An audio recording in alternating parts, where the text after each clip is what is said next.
I own currently 3 BMWs. I have a V8 swapped E30, I have a touring E30, and then I have a touring 5 Series. I never was into BMWs to begin with. I've always been kind of a racer at heart with Hondas and a bunch of other cars.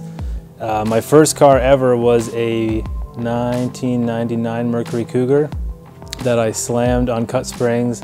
I had a cherry bomb muffler that was attached with coat hanger wire, and I had like a big ricey wing on it, and I thought I was like king shit. Crashed it a couple times trying to learn how to drive manual.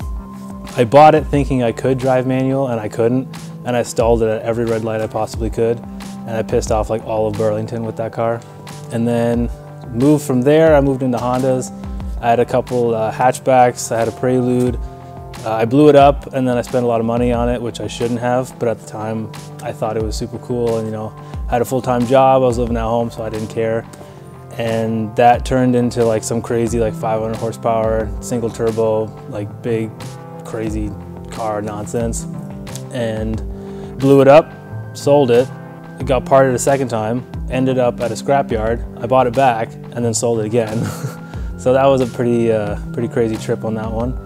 And then I ended up buying my first E30 from my buddy Ryan Chan. He had it, he drifted it into a wall at a college. So the back end was caved in. I bought it for 300 bucks at his house. It didn't run, the shifter bushings were gone, the diff was welded like really badly.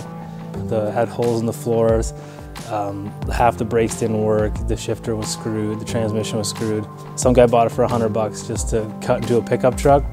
He actually still owns it now, and it has a 4 liter or 5 liter V8 in it now. But I moved on to the car that you see behind me, which is my drift car, if it ever runs. It's got a 4.4 V8 out of a 540i with a 6-speed transmission. It's got full polyurethane bushings, front to back, welded subframe, welded diff. The diff was originally LSD, but I don't trust the LSDs in the BMW, so I welded it anyways. It's got a full 6-point cage, harnesses, harness bar, E46 front control arms, lollipop bushings, all that stuff. The engine itself also has a Pro Tune from DUDMD Tuning, so big shout out to those guys for hooking me up. It's got EWS delete, OBD2 port, and a bunch of other stuff that I'm probably forgetting. It's got E46 coilovers in it, and you can check those out on my YouTube channel on how to do that, because I know a lot of you guys want to know how to do that. In terms of like mechanical background, I have zero. Like when I was a kid, I couldn't even use a fucking hammer.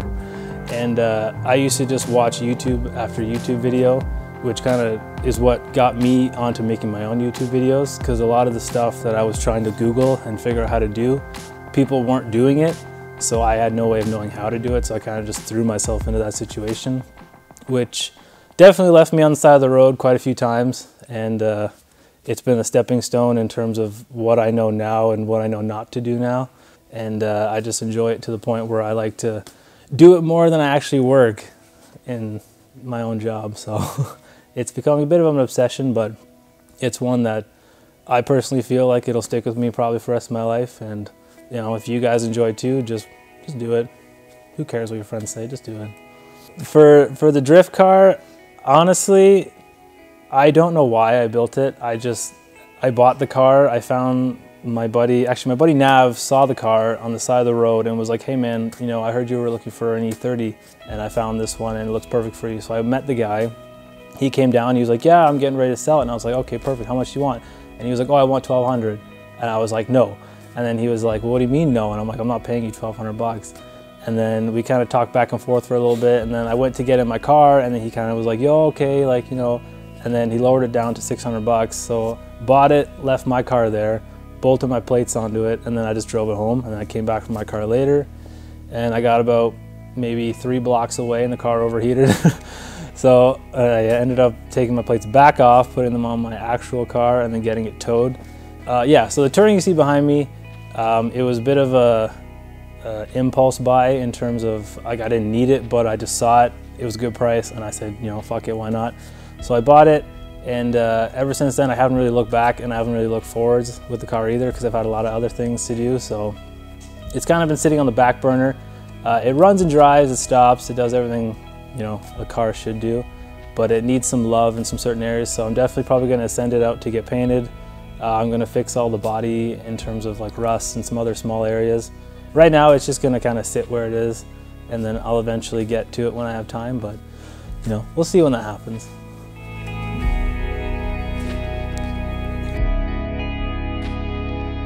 Hi, my name is Ronan Kelly. I'm 25 years old. I'm from Burlington, Ontario, and this is my story. There's millions of enthusiast stories out there. What is yours?